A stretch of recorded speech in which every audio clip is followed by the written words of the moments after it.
Welcome to Connecting the Journey. It's a project we're doing with EO Dallas to get involved with our alumni. We've got great alumni in the EO Dallas community. We're 30 years old, and I'm really excited to have our guest here today. He's actually the reason why I'm in EO. Greg Coon and Julie Coon, really great to have you on the show. And Greg, we were just talking about before, I didn't want you to ruin it, but yes, you are the reason why I'm in EO. So thank you so much. EO's been a great impact in my life. And if it wasn't for you on that fateful day, I think in 2010, we were talking about a video project, and you came over to my office and you told me about this group called EO, and I'm like, what? There's something like this that exists? And what's funny is that when the person who got me into EO originally told me about it, and I had the same response. And at my first meeting, Dallas EO meeting, it was like, oh my God, there's 100 other crazy entrepreneurs just like me. Yes. Because a lot of my friends in my neighborhood work for Sprint or big corporations, and they're a senior VP or whatever. They don't have the entrepreneurial craziness. The craziness. And I loved that. I was like, oh my God, it's not just me. I was telling this story actually the other day, and so I signed up immediately, like when you left, and I didn't go to an event for probably a couple of months, but that's exactly right. I walked in and it was like, okay, there's a bunch of other people that have this disease, right? And there's a bunch of other people you would see that like, oh my God, this dude owns this business, and like, wow, he's a mess. Like, he's not that well put together guy that you think. And so you got a little bit of a peek behind the curtain, and it just made me feel like, okay, right? I mean, not everybody's perfect in this world, and really got me around people that's been there, done that. And that's really what I needed during that time. And it's been an amazing journey, and really has been the game changer in my business and so many others. So, but that's what we're going to talk about today. We're going to talk about your journey in EO, your journey as an entrepreneur, and then we're going to end with talking about y'all's charity that I'm really excited about talking to talk with you about. So when did you start in EO? When was your first year? That's a good question. I didn't even prepare on that one. Kids? No, it was probably in the mid-2000s, somewhere in there. Okay, so we talked in 09, 10, so it was probably, 2005 or so? 2000, it was 2006, 2007, somewhere in there. And what's your EO story? Who got you into EO? So Mark Nobel is a friend of mine that we were actually born 2 days apart and in a weird circumstances, but he has his own business, and he said, hey, Greg, I want to let you know about this EO thing. And he was not very involved, but he knew that it would be something that would be good for me. And he said, come on to a meeting. So he and I went, and that's when I met other crazy people, other crazy entrepreneurs like me, and it was awesome. I immediately jumped right into the fold. Yeah, and you said, Julie, you were in a spousal forum? Yes, which is something that I assume is still offered. Absolutely, yes. big part of the organization. Yeah, and it helped us understand why we're married to a crazy person, and yes, she is. Yeah, and just be supportive and have a place to have like people that have the same situation of what do you do when he or she's never around because he or she's running a big, their own gig, and you're like, all those things that go along with being the spouse of a crazy person. Yeah, the person with the disease, and it's interesting, I've had a lot of conversations with folks that are in spousal forum. It's like, it's not, you don't have a 9-to-5 guy or wife, right? It's just not a 9-to-5. You don't turn it off. And it's, sometimes I know it can be frustrating, but a lot of the things that you get with that is your time back with your family. And so, yes, maybe you doesn't shut it off at 8 o'clock, but most of the time they're around to enjoy the family and they understand the importance of it. But it's just been such a great community, a great support system. My forum's been amazing. How long were you in your spousal forum? However long we were the with numbers. EO, I mean, 3-4 years. So you jumped in pretty quick in the spousal forum, yeah. And are you still connected with that group today? Yeah, well, not as a group because some of them are probably still in it. Yeah. But yeah, I mean, follow each other on Facebook and see each other's kids, that type of thing. We had one of my spousal forum members pass, but yeah, I like to see where they're going and what's new in their lives. So that's exciting to be able to still have a connection. Yeah, to be able to, as we're talking through alumni, them talking about their forum experience, and either they're still in the EO and they still have their forum, or they're not, but they're still connected, right? Because that was your like board of directors of people you share that 5% with that you don't get to do, right? We all have the disease, so not everybody has that. So you get to share that with them and really help you through your entrepreneur journey. Yeah, no, my forum groups were great. I was part of 2 of them, and I'm still connected with, I think, all of them as far as I can think. I mean, and we're still close. So yeah, and I'm not in the group itself, but individually, I'm still very connected because it's the 5%. Yeah, you make those connections for life. It doesn't matter if you're in forum, if you're meeting every month. I mean, I guarantee you, something happens, y'all can pick up the phone and you can in a second. Exactly, they're right there for you.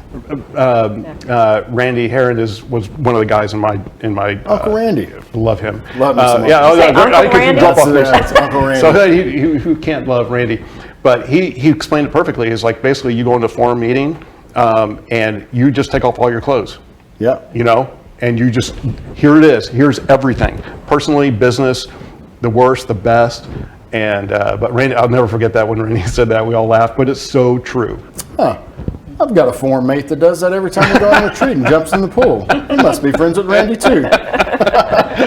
Well, tell us how the business is. How's the Coon enterprise of video production? So yeah, I've got Icon Video Productions. I've had it now for 30 years. We're celebrating 30 years. 30 years this year. I know. It's crazy. And I started with nothing, and then grow, and then 9/11, and it's shrunk, and then businesses. It's welcome to owning your own business. Exactly. It's it's this.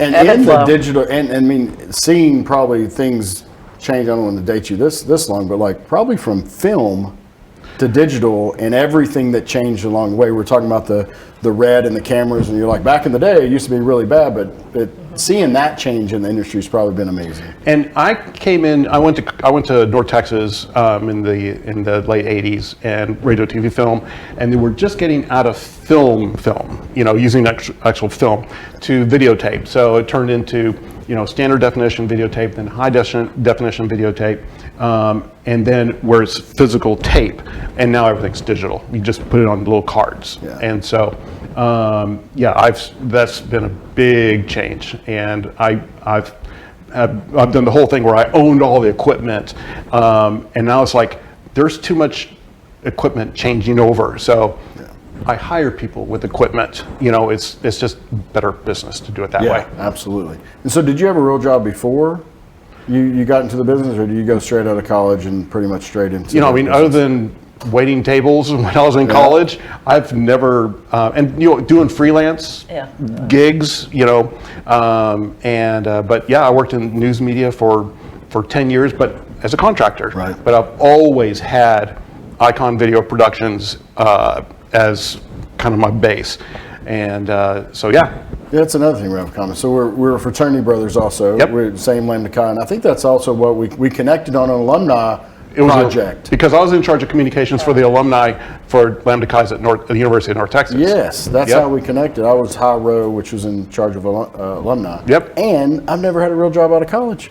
Same kind of deal. thing. Yeah, waited tables and this and that, but I never had a here's your paycheck job out of college. But then again, because of a Lambda Chi at North Texas who gave me my first job. Really? Yeah, my first first big project with the company that he was working for. Hey, Greg, I hear you still, this is before email and Facebook, all that.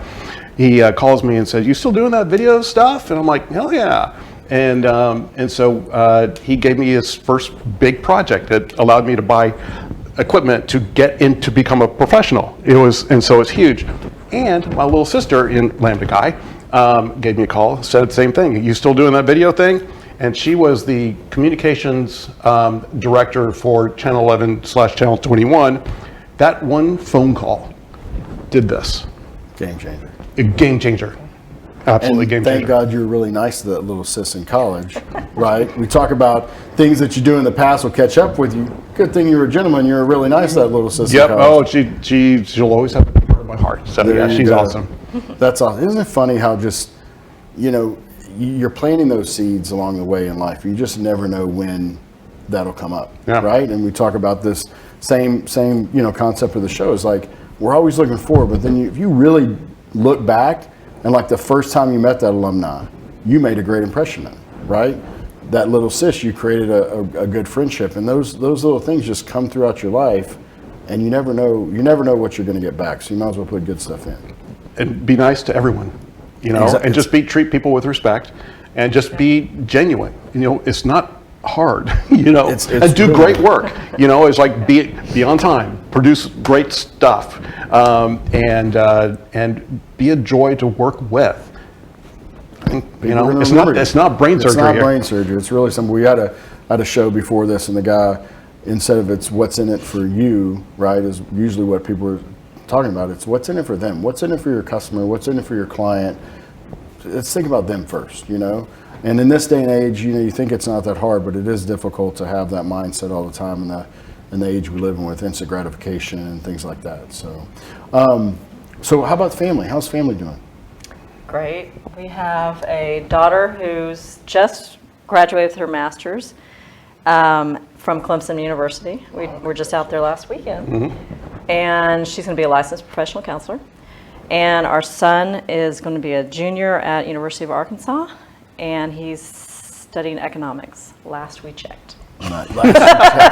Awesome. He is a 21-year-old boy in college, so yeah. So he's having fun. Yeah. He's having fun. He also grew up playing ice hockey at a high level, and so now he's playing hockey for the club team for the University of Arkansas hockey team, their club team. Our kids are 13 and 14, and we're actually going to EO event tonight, and we had a cool pickleball tournament a couple weeks ago that we took them to. But what do you think? What kind of impact do you think that EO made on your kids? They were probably too young to get much of that impression. Did they ever have a family event? I don't think they ever joined. I mean, maybe there was like a Ranger game or something like that. Yeah. But they were never involved directly. It's more EO solidified who we are as parents, the importance of, and this comes from the forum groups, is the importance of being a parent, because you say your worst and your best, and you talk about your kids and the challenges that they have. So I think that part of EO forum groups probably had the biggest May have helped impact us as parents. as parents, parent. right? Yeah, because agree. you're picking and choosing. You here's a situation, and you share, and you just pick up some really great ideas. Good nuggets. Yeah, that's very true.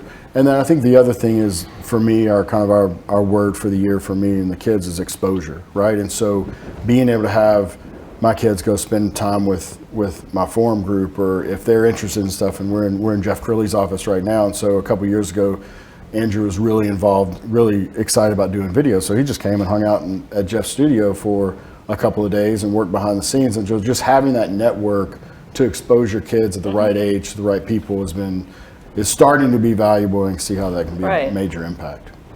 They can see what the world has to offer at a young age. Exactly. And we, talk to people that's been there, done that, right? Talk to those entrepreneurs that you maybe put up on a pedestal, or they have this big business, but get a peek behind the curtain and see, okay, well, yeah, they're figuring it out every day just like everybody else. And along those lines is when we first met, Julie worked for American Airlines out of college. She went to SMU, and so we traveled the world. And then we got married. And then we had 5 years later we had kids. And then with kids, we've traveled the world, and that's one of the things that our son was mentioning last weekend. It's like, I've been to this country and this country, and he's not trying to brag, but it is the way it is. And coming full circle, now that we have 2 kids out of the house, and empty house, and Julie's looking for something to do, you are now I went back to American. I'm now a flight attendant. Really? So yes. Okay. I've celebrated a year already. Awesome. Well, congratulations. How's that changed in the time you've been gone? Well, I was never a flight attendant before, but I worked more in corporate. So it is new and fun, and you work with different people, and you're in different places all the time. It's fun for me. Yeah. Awesome. It's American Airlines, kind of sometimes it's a love-hate relationship, but being out of Dallas and being able to fly anywhere nonstop, and we love having them here. Having here locally, and the travel thing, man, is huge. Like that, I think I had that bug before I got in EO, but getting into EO and being able to go all the GLCs and things like that. Like our first, talking about Uncle Randy, I'll tell a Uncle Randy story. Our first GLC, my first GLC was in, again, like we joined. I think I joined in April, and then I was on a GLC that summer, right? Yeah. And it was in Panama. And so I didn't know what this whole EO thing was about. And so we're sitting in the Panama Canal. We have this party overlooking the Panama Canal, and this big freaking tanker rolls by with a huge EO flag, and the Panama president's hanging out with us. I'm like, oh, okay. I could dig this. This is going to be a good time. And probably one of the most memorable experiences I've had in EO was on that trip. And new guy, all the board members are there, and like dinner plans fell through. And so I'm like being a planner. I'm like, yeah, sure, I'll figure it out. I have no idea what I'm doing. And like, luck of the draw, I pulled this Lebanese restaurant out of my hat, and it was actually called Lebanon. And we get there, and it's dead. We're early, and they put us like right on the stage. And I'm like, what's going on? Like, this is not good. Like, I'm like, all right, guys, get the food, get the drinks going. You know, EO dinners are great. Oh, like, yeah, just that's fine. bring it. Let's go. And by the end of the night, the band's playing. Uncle Randy's dancing with somebody in a red dress on the floor. They got the whole group out there, and it was like an awesome experience. And so I think EO gets that travel bug. You know, you may have it, but it exposes you to everyone across the country and really across the world. Because look, if you got an issue, it's not EO Dallas. It's everywhere around the world, and EO members are just so open to help. If you got an issue, they're there to help, you know. Yeah. And we talked about that also, just attracting the people that you want to be around, and detracting the people you don't. I was talking to an accelerator, somebody's in an accelerator. She was like, "Oh my God, everybody's so willing to help in EO. They're just pouring into me." I was like, "It's a filter. If you meet somebody they don't want to help, then perfect. You don't need them in your life, right?" And I think EO filters out those peoples and just puts really good people in your life. So I want to talk about the Cardiac Crusade. This is a big portion of y'all's life. Y'all have got a lot to talk about it, and it's, you know, we talk about connecting the journey, and you know, let's look back at the impactful things that happen in your life. This is a major impactful thing that happened in your life. And a journey that we didn't seek out, but it found us, actually. Yes. In a big way. Oh, Yes. huge. Just changed our lives. Yes. In a literally life-changing way. Oh, yeah. So tell us about the story. Tell us about how it happened and how it went down and where y'all are at now. Gosh. Well, this all happened because I had a cardiac arrest in 2018 at Plano Senior High School. And I was lucky to be with a sorority sister of mine who called 911 immediately. And we were on the campus at Plano Senior, and there was a bus of athletes that were just loading, and twin girls that were volleyball players saw me fall and told their bus driver, who was a first responder for the campus, and he came straight to me, and he told the girls to go get the AED in the gym.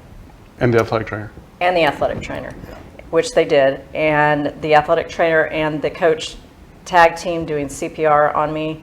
When the AED came in, the twin girls had just been taught how to use it in their health class.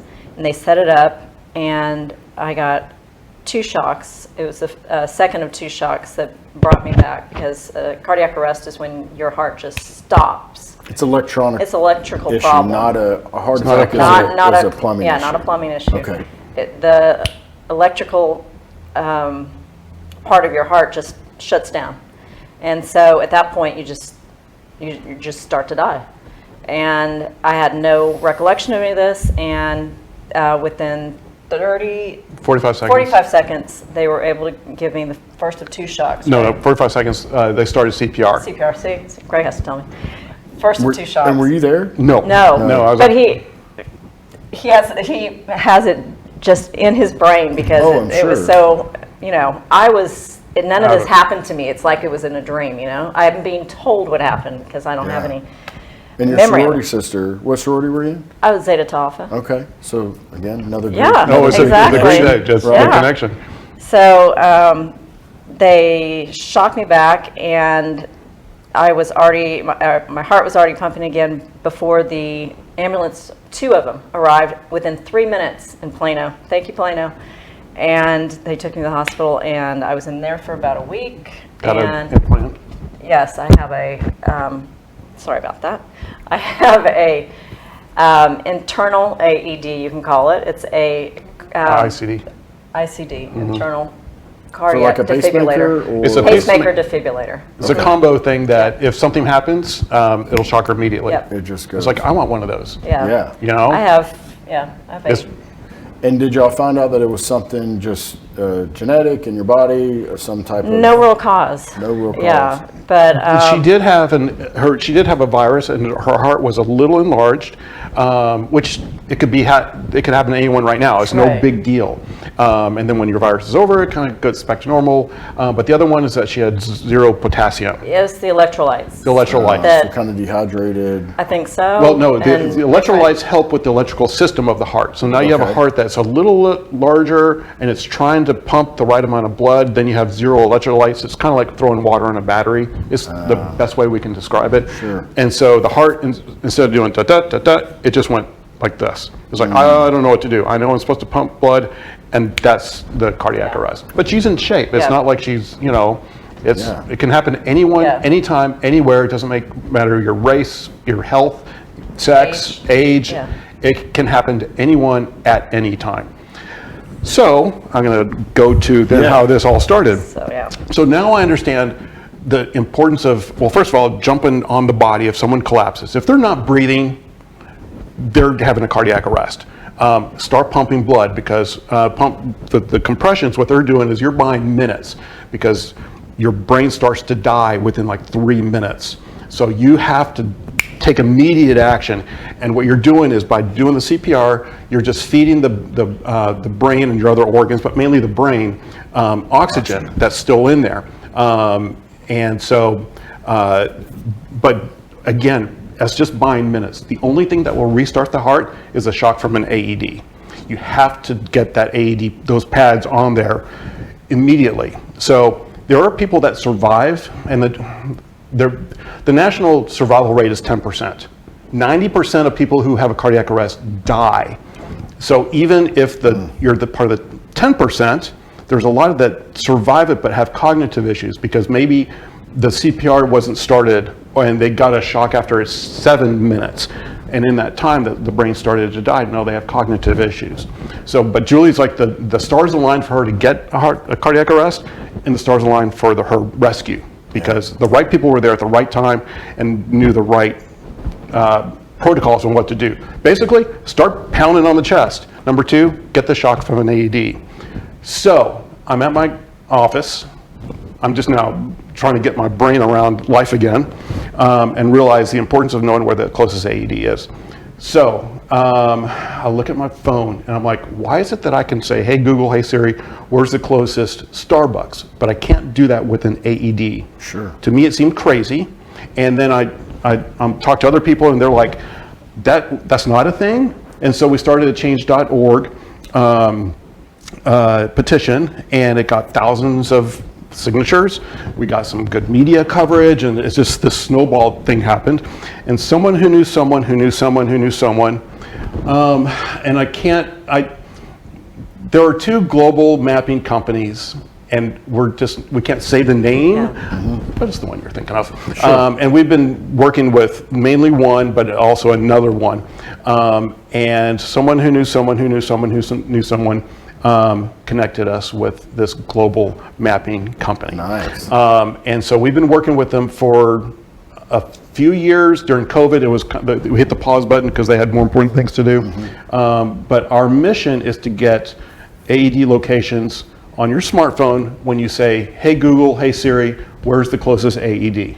And it pops up organically. It can't be an app that you're downloading. It's got to be in it. Native. Yeah. Yeah, and if you think about it, like, you tell me where Starbucks is, why can't you people just register it? Right. Right? I mean, it doesn't seem like it's... Well, part of the thing is having it natively, there's a couple big hurdles. We've been working with them for a while. couple big hurdles that we've had to go over. First of all, they want to make sure that the database partner that we're working with, the information is accurate, because this is life and death stuff. Yeah. And so, if you got to make a choice between here and here, you need to know where the closest one is. and that it's there, And it's there. and the data is accurate. They also, that was one huge hurdle that took months to get over. The other big one is that they didn't want to interfere with the 911 process or protocols. So we've had a lot of experts come into our conversations say, no, this will help. This will do nothing but help. So that's where we are. We're still working on that. However, part of what we're doing is with our database partner is no matter where we are in with our end goal, we still have to add more AEDs to the database. Yeah. So in parallel to our mission of getting it where you can say, hey Google, hey Siri, it shows up, is we got to add AEDs to the map. If you go into our database partner, which is PulsePoint, and they have an app, and what they do is they provide AEDs location data to cities, counties, municipalities, states on where they're located. So their 911 operators will know where they're located. So in the meantime, we're filling the database with AED locations. So San Diego is a city that the national average is 10% survival. Depends on where you are in San Diego County. Yeah. The survival rate is anywhere between 50 and 70%. So if you have an AED close by and you utilize the AED, cardiac arrest is quite survivable, but you have to do the CPR and you have to know where the AED is. Right. So our ultimate mission, it would be great to have across the country a 50 to 70% survival rate, in cities and municipalities, and where it's only 10% now. So that's our goal right now. As we say, I'm part of the 10% club, Yeah. So why are y'all taking this on? I know the obvious question is because an AED saved your life, but you could just go on with your life and be thankful for it. But why are y'all taking this crusade on? I think the thankfulness of those who knew what to do and had the right equipment handy. And Greg's a problem solver. So He's got the disease. Right, Got the disease, right? He wants to solve the problem. right. I'm just over here living. Yeah. He's over here solving. There you go. And I saw there was a need, and I was like, I'm gonna effing fix this, Yeah. because there's an issue here. And will this save lives? Countless lives. Sure. That will be our legacy, that people will live because of the work that we're doing now. And so, and I'll tell you a little side thing, and I can't say the company, but one of our two global mapping companies, in April, they sent out an email to every business, brick and mortar business in the United States. 7.5 million emails were sent out. Wow. With the work that we're doing with them. And the result, within 24 hours, over 4,000 AEDs were registered. Wow. And so you as a business owner, you or someone, Sure. most likely, as long as you have a brick and mortar facility, you 99% chance you received that email saying, do you have an AED? If so, click the link and you can add it to the database. And where's the charity component coming in? Is there somewhere where people can donate so more people can buy AEDs? So yes, go to our website, cardiaccrusade.org. Okay. Two things. Yes, first of all, yes, please donate, because our goal is to make the rest of the country look like San Diego, and that takes effort, time, money, and so. But we're going to knock out one metropolitan area at a time. Our next one is Buffalo, New York, for different reasons. We're already connected with the Buffalo Bills and other city leaders there. And of course, Damar Hamlin had his cardiac arrest with the Buffalo Bills, and plus the ownership group that owned the Buffalo Bills and the Sabres. The wife had a cardiac arrest. She survived, thank God, but she has some issues, I understand. So it's near and dear to their hearts. So this mission is so that's why we're working out with Buffalo first, to make that happen. But our goal is to make make the entire country look like San Diego and make the survivability of a cardiac arrest raise from 10% to, I mean, even if you go to 15%, how many lives are saved? Huge, countless amounts. Yeah. Right. Yeah.